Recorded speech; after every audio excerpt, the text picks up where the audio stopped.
Welcome to this special episode of Do Better Research, which presents the Knowledge Exchange Talks from the University of Suffolk Gender and Sexuality Research Interest Group. In this episode, we have Dr Katherine Allen presenting her research, We Need to Hold the Hope for This, Feminist Epistemology, Patriarchal Realism and the Uses of Utopianism. Dr Katherine Allen is a research assistant in the Centre for Abuse Research at the University of Suffolk.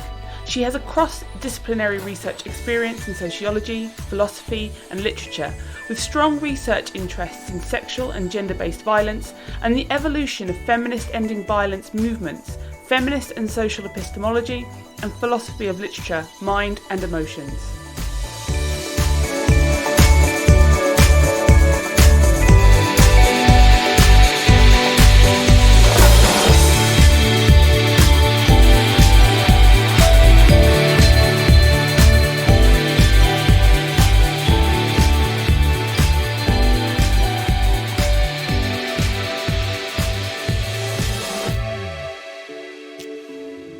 Hi, so today I'll be talking about a piece of research which I actually conducted in 2019 for my Masters in Women and Child Abuse Studies at the London Metropolitan University. So the genesis of the research was my own involvement with the rape crisis movement. So initially I came on board as a volunteer and then I was a paid worker subsequently, and then actually now I'm a volunteer once again.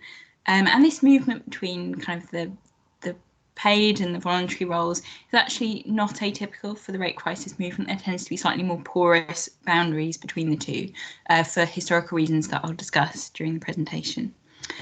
So I'll primarily be focusing on one strand of the research which I undertook then, which I've actually gone back to and subsequently elaborated and rethought in light of ongoing reading and research that I've been doing since.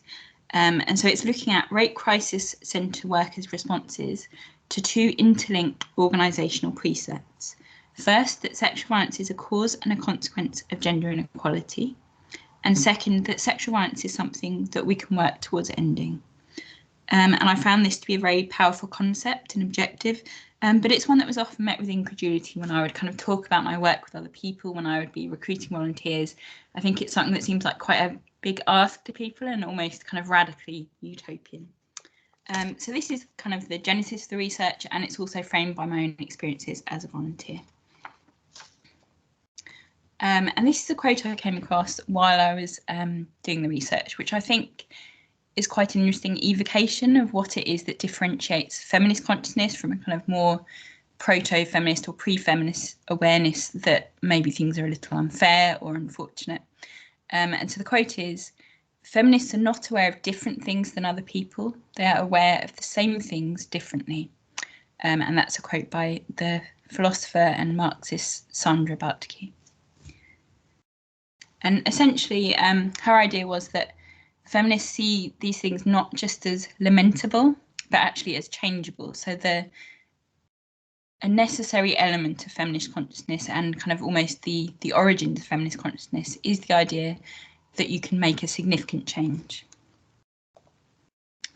So sexual violence was first defined as a distinctively social problem in the late 1960s to the early 1970s.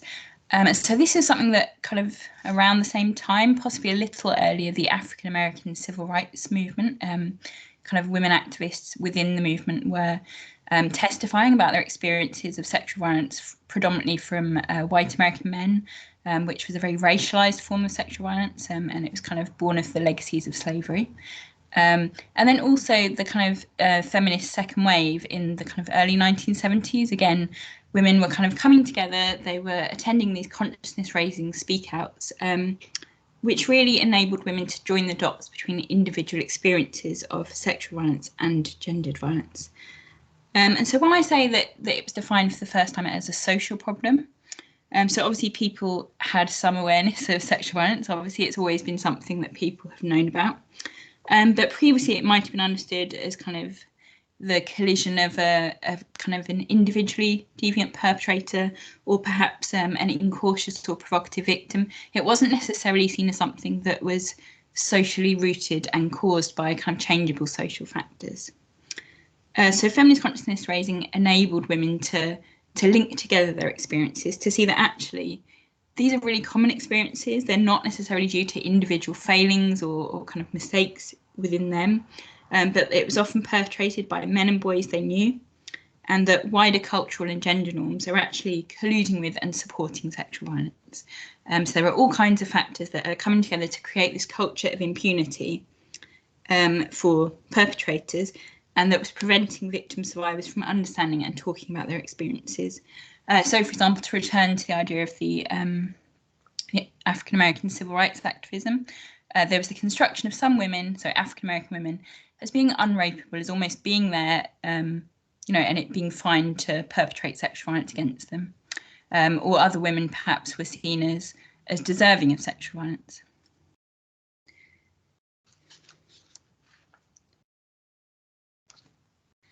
And so by engaging in this consciousness raising and raising awareness around the commonality of these experiences and the fact that women of all different types were having these same experiences, so maybe it wasn't, an individual failing, it enabled them to redress what the feminist philosopher Miranda Fricker terms hermeneutical injustice. So women were engaging in collective knowledge construction and cultivation of hermeneutical, which means interpretive, resources that helped women to make sense of formerly unspeakable phenomena. So things that were common but didn't necessarily have a specific name or weren't necessarily viewed as a kind of societal issue. So things like marital rape, workplace sexual harassment. And I think it is important to note that marital rape, even within England, wasn't a crime until the early 1990s. So I think you can see that in the kind of period that this was emerging, that was quite a radical notion, the idea that there was such thing as rape within marriage. And crucially, elaborating these kind of shared interpretive resources enabled women to envision an alternative and to grasp their situation as changeable. So to kind of elaborate a bit more on the idea of epistemic injustice. So epistemic injustice actually means an injustice in relation to knowledge. And there's kind of two main forms of epistemic injustice, which is hermeneutical injustice. So that's a gap in the collective interpretative resources puts someone at an unfair disadvantage when it comes to making sense of their social experiences. So if a woman encounters workplace sexual harassment in a culture that still lacks that concept. And equally, there's testimonial injustice, which is when prejudice causes a hearer to give a deflated level of credibility to a speaker's word. And crucially, both forms of injustice, they're not just individually arising, but they're directional, they're socially caused. So these are injustices that are specifically associated with marginalisation and oppression. So, for example, a woman won't be able to talk about her experiences, or an African-American woman, for example, may not be believed when she tries to speak out about her experiences. So in order to comprehend and speak about one's experiences as a member of a disadvantaged group and to enact social change, one requires an adequate vocabulary. A vital part of feminist work around sexual violence has therefore been to provide names that describe women's experiences. Naming involves making visible what was invisible and defining as unacceptable what was acceptable. And so that's a quote by the feminist sociologist Liz Kelly. And yes, it's just without the ability to name what's happening to you, obviously it can be much more challenging to be able to kind of create these links with other people who have the same experiences and to create accountability for those who are perpetrating these wrongs. And it's important to note that these having these names, having these hermeneutical injustices rectified through creating this shared vocabulary is only a necessary condition, not a sufficient condition for ameliorating those wrongs. So just because we have these concepts doesn't mean that they'll necessarily, that the wrongs that we're describing will melt away. It's just the beginning of addressing these. And I think both forms of epistemic injustice are highly relevant, not just to women who've actually experienced sexual violence in the form of rape or child sexual abuse, but also to women as a whole whose lives are often affected by the threat of sexual violence or the kind of often a sense of uncertainty, like how to interpret certain experiences. Was something a near miss, or was someone simply being paranoid? It's kind of there's this idea of the right amount of panic, which the feminist philosopher Fiona Vera Gray talks about, which is a kind of, it's an epistemic ambiguity around actually to what extent is fear ever justified. It can be very hard to tell, and that's another area in which women are maybe epistemically disadvantaged in relation to sexual violence. So rape crisis centres emerged as part of this wider epistemic and political project. So they were born of US grassroots feminist activism, but they quickly spread to other countries, including Britain. And one of the foundational precepts of the rape crisis movement was its gendered and politicised account of sexual violence, which acts to denaturalise the current prevalence, distribution and societal reception of sexual violence, viewing it not just as an immutable natural phenomenon, but a social one that's amenable to change. It asserts that sexual violence is both a cause and a consequence of gender inequality, thereby providing victim survivors with a compelling alternative framework for understanding and communicating about their experiences. And I think also very powerfully, it has an institutional ethos of believing women and regarding them as credible informants, which I think nowadays is perhaps even more radical than the hermeneutical side of things. But yes, both are kind of, I think, very epistemically significant. So the evolution of rape crisis centres. So from their inception, rape crisis centres in the US and elsewhere were designed not only to support victim survivors, but also to mobilise efforts for social and political change, working not just to ameliorate, but to end sexual violence. So as you can see, there's been a kind of shift from the inception of rape crisis centres to kind of where we are now. So early rape crisis centres aim to embody their egalitarian values through collective and non-hierarchical organisational structures, and were often staffed by volunteers rather than professionals. And they kind of had, rather than being established as a sort of charity, it was more a kind of mutual aid approach. So it was this idea that actually, rather than it being professionals and victims or survivors, it was actually women supporting women around a shared form of oppression. So it was kind of an ethos of solidarity, reciprocity and mutuality. However, through the 1990s, there was a kind of wave of professionalism, professionalisation and insider drift, with centres reporting a pressure to de-emphasise or relinquish some of their more challenging ideals and working practices. So, for example, with an increasing reliance on mainstream funding, there was a kind of movement towards having trustee boards or kind of developing more of a management structure. And there was also more of a shift to service provision, often incorporating trauma talk and medicalised discourses. So kind of going from this viewpoint that women are kind of women in a patriarchal society, it would maybe be looking at them as survivors with PTSD. Without necessarily dispensing with earlier precepts, definitely there's still a strong feminist ethos, but there has been this kind of clear shift over time. And a lot of that is around kind of accountability to funders. So kind of in the early days, maybe it was a more grassroots model, whereas now a lot of rape crisis centres will be dependent on funding from kind of central government branches like the Ministry of Justice. They'll be also receiving funding from police and crime commissioners, from CCGs, and from trusts and foundations. So you can see there's kind of more red tape. There's more of an expectation around reporting and professionalism. And interestingly, in spite of increasing awareness of sexual violence and strategic commitments from the government, there has actually been a significant decline in rape crisis centres. So in 1984, there were 68 in England and Wales, and today there are just 39, which is interesting because arguably there's more awareness than maybe ever before of the kind of enormity of sexual violence, of its kind of pandemic status globally, and yet in terms of kind of concrete investment, maybe we're not there yet. And so those that remain tend to employ more paid staff.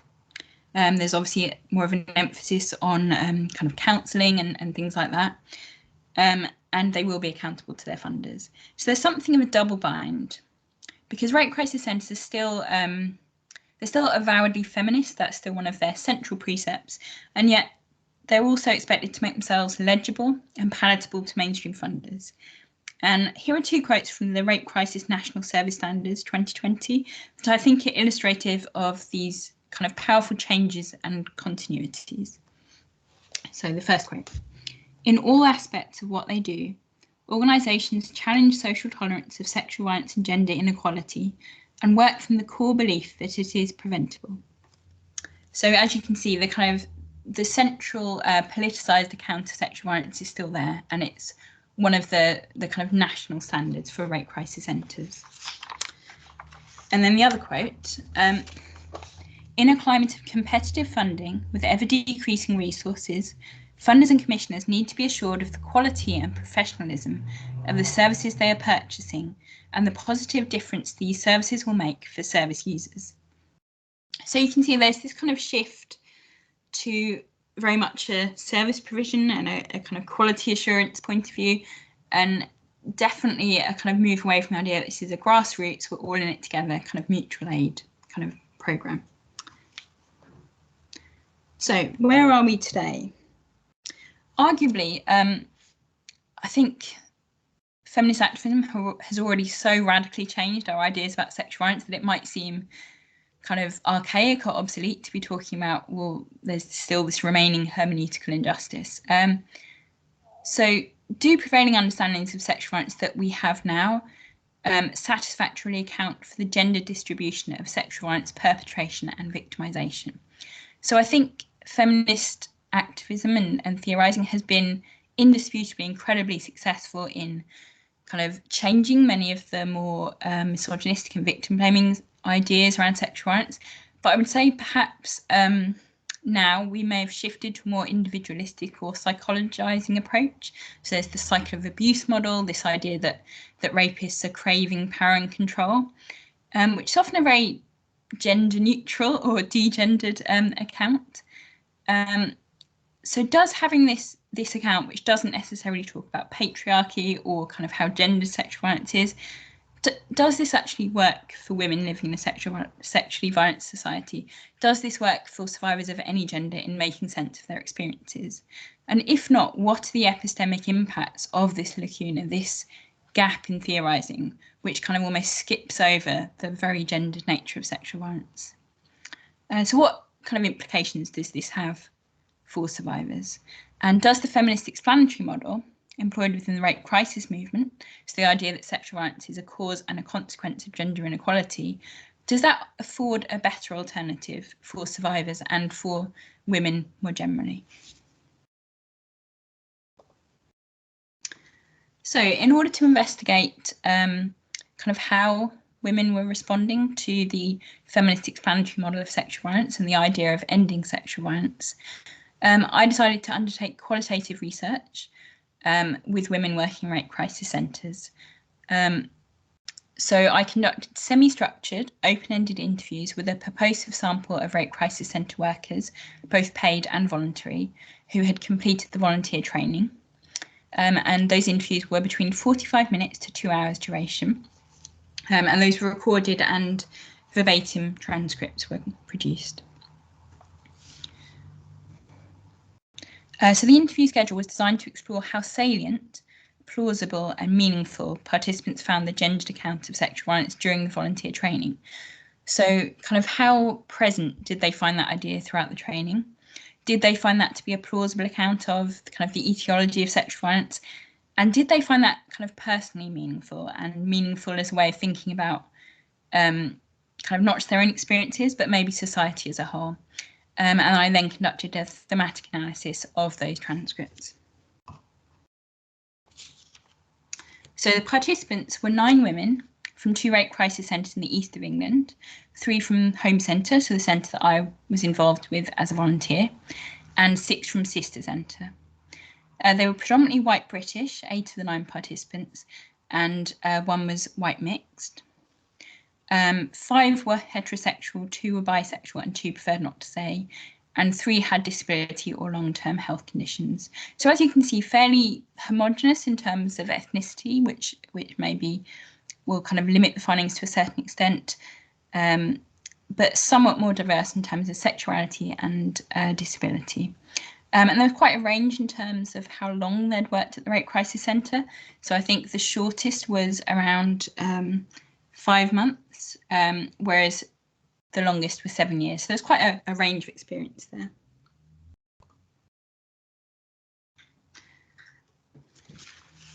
So the findings.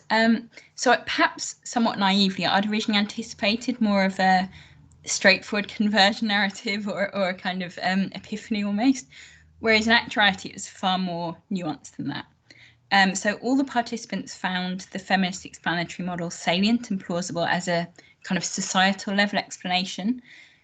All 9 participants agreed that a gendered analysis had informed their training and that sexual violence was obviously or even tautologically linked to gender in some significant and pre-theoretically striking way.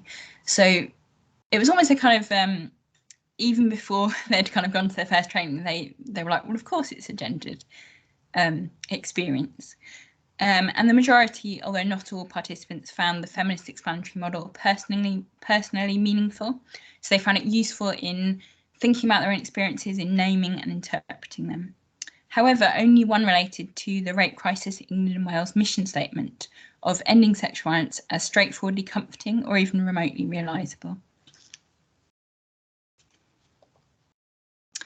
So there was a kind of theme within some of the findings that I found quite interesting at the time, and I've kind of returned to since then in light of later reading that I've done. And the phrase that kept coming into my mind as I was reading these quotes and kind of thinking about them was this kind of biological pessimism, or what I've termed patriarchal realism. So it was this kind of cynicism about the idea that sexual violence is something that you can end, whether that's linked to these kind of biological traits or whether it's just really strong kind of gender dispositions that reproduce themselves. It was this real kind of lack of faith that things can be different. And that's a phrase that I've kind of slightly borrowed and tweaked from the writer Mark Fisher, who kind of coined the phrase capitalist realism. And it's the idea that there is no alternative, that the way we are now in our society is basically the best we can get, and we can only kind of make these mild modifications to it.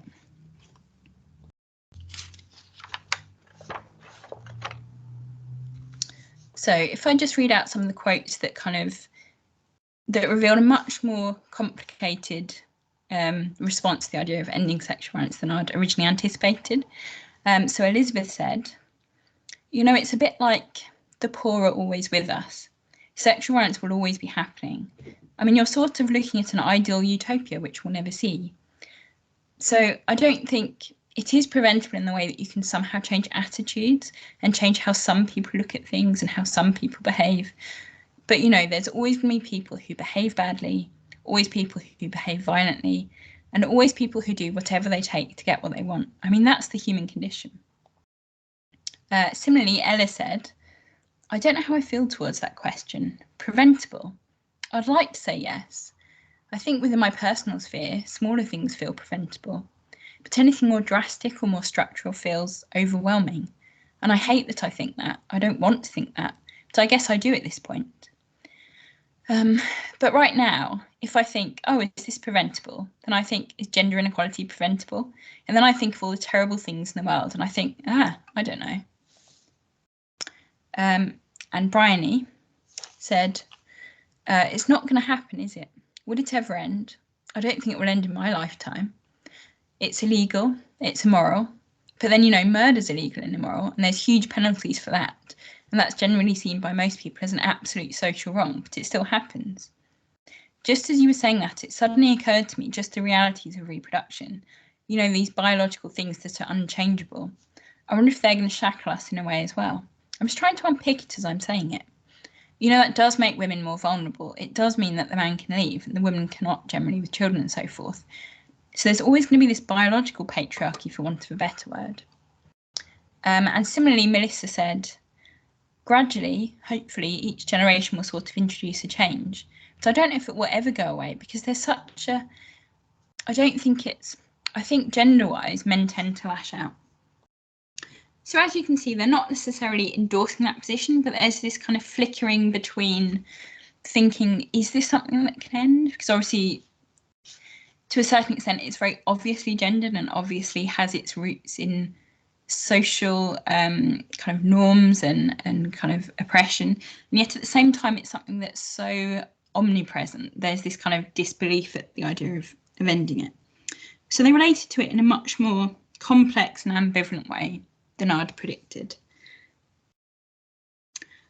And then conversely, there was another theme that I detected among just 3 participants, which was the idea of holding hope for this. So that's how one of the participants characterised the attitude that they hold to the idea of ending sexual violence. So Rose said, I remember the first time thinking, well, that's just impossible. But there can't be any other goal. That has to be the goal. And it might seem impossible at times, almost all the time, but that doesn't mean that we shouldn't try.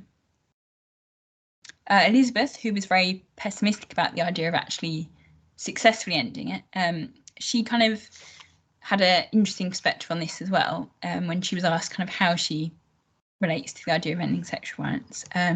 So she also said, certainly eradication would be an ideal. I suppose we have to have these goals because otherwise you're not going to strive unless the goal's big enough, are you?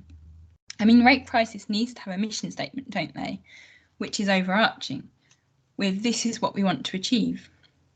I mean, they can't just say, oh, well, we're just going to try and help women and, we're just going to try and make things a little bit easier for women and a little bit safer.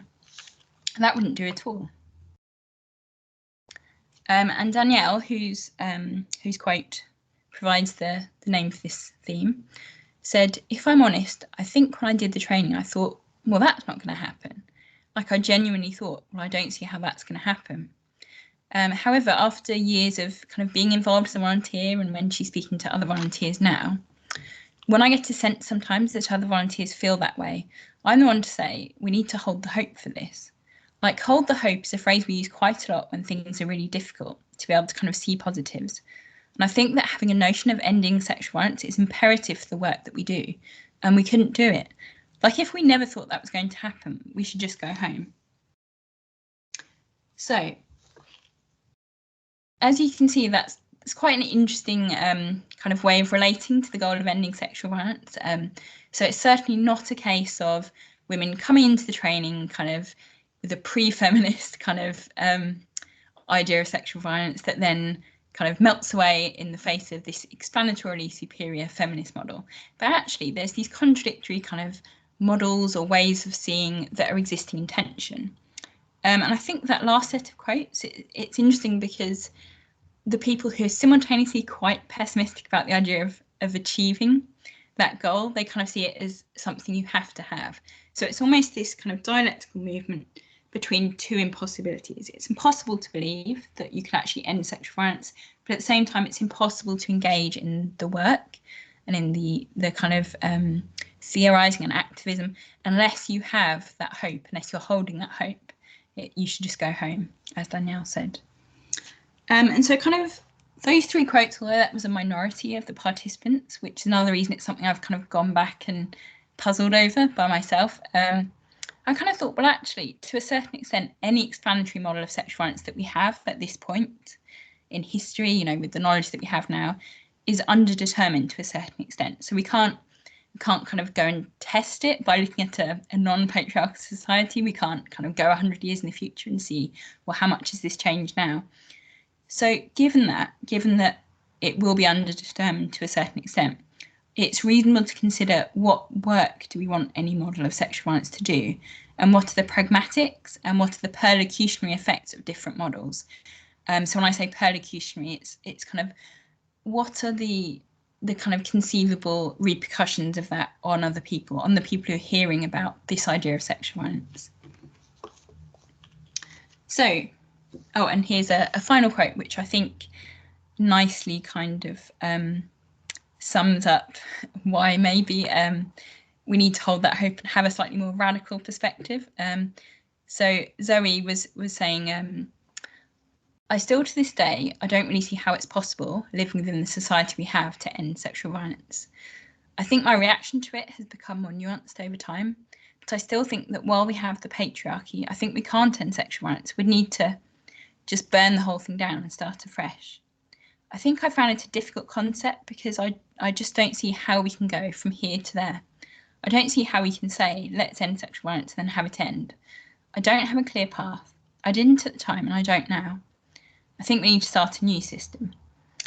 And I think that's actually a very fair critique of the idea that we can just have a kind of feminist movement that has just this one goal that's not kind of tied into a broader social agenda. I think that's a very perceptive comment from Zoe, and I think that's certainly something to take forward into kind of further research on this. But yes, so getting to the kind of idea of what we want our model of sexual violence to do for us, there are several different ways of understanding or responding to questions of the form, what is X or what is it to be an X? So Sally Haslanger, she talks about the different kinds of definitions that we can have. So there's conceptual definitions, what is our concept of X? There's descriptive definitions, so what is the extension of X? Does it track a natural or a social kind? And both those you can kind of see that there is an applicability to sexual violence. But most interestingly is her idea of an analytical or revisionary definition. So what is the point of our concept of X? What work is X doing? And this type of definition is responsive to, yet not limited by, everyday usage. And more to my point, why is X and can we end it? So you can kind of almost embed that into your definition. So you're not just thinking about kind of what work is it doing, but kind of why is it, and kind of does understanding sexual violence as a distinctively social kind that's kind of linked to these social structures, does that actually already begin to unpick the place that sexual violence has in our society and to unpick that impunity that still exists to a large extent?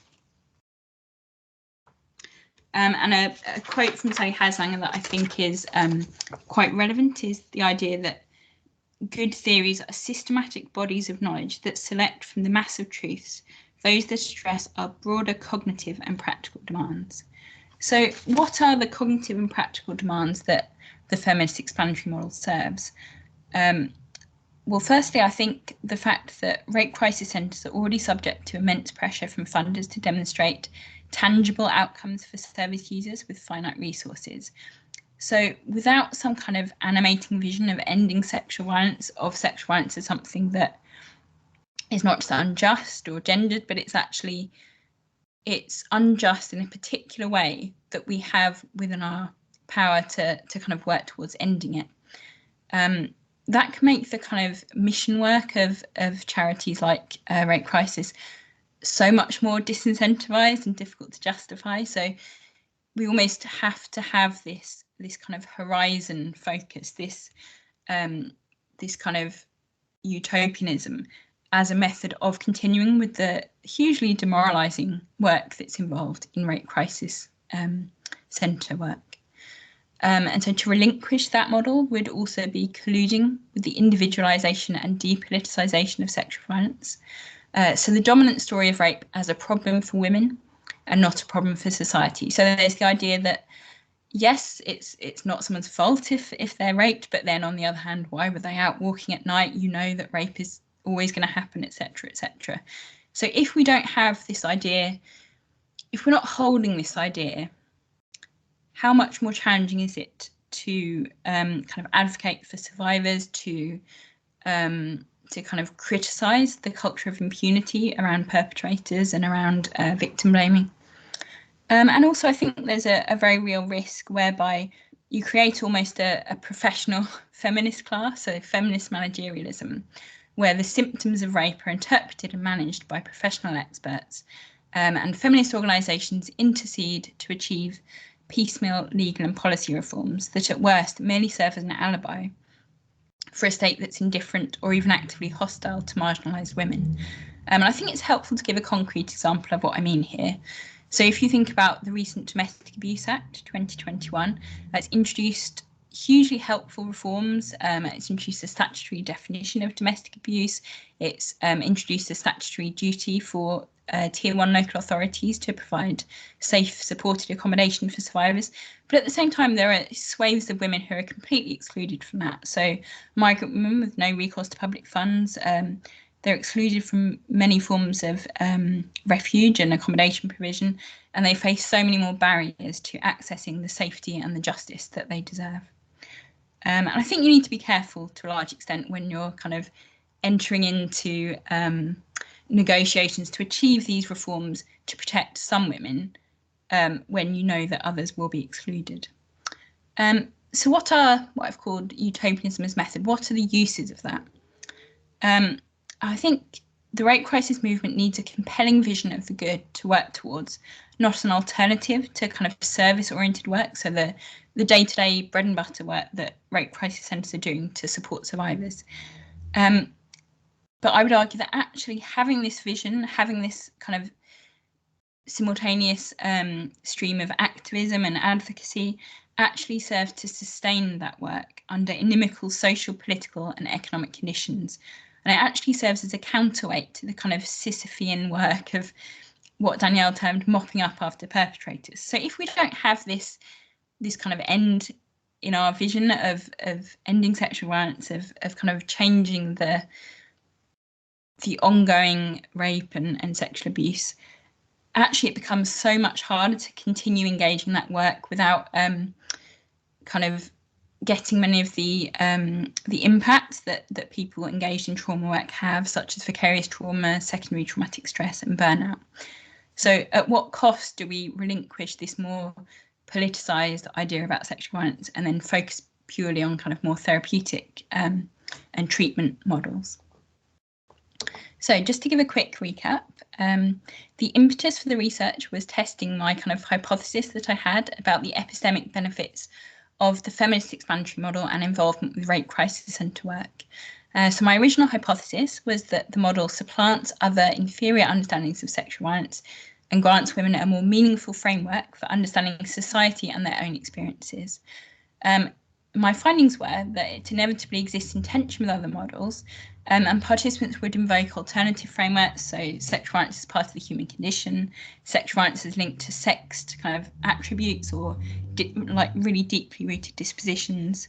And also I would say we need to attend to the pragmatics and the implications of the feminist explanatory model. So what work does the prospect of ending sexual violence actually do for the ending Rape movement? And conversely, what are the epistemic and the effective and the perlocutionary impacts of what I've termed biological pessimism or patriarchal realism? So the suspicion that sexual violence is an ineradicable aspect of the human condition. And I would argue that the impacts of that are fairly dire, and they're kind of linked in a lot of responsibilisation of victims that we still see. This idea that, well, as it's inevitable and there are these perpetrators out there, that it's only kind of sensible to take all these precautions and engage in all this daily safety work. And also that it's just, I would say it's emotionally very demoralising for people engaged in feminist activism and work, this idea that, no, it's this unchangeable kind of feature of humanity that we can't end. So yes, I think if you're considering the impacts of the feminist explanatory model, I think it very clearly makes sense as part of the rape crisis movement, and I would hope it's not a part of the movement that's surrendered anytime soon. Thank you.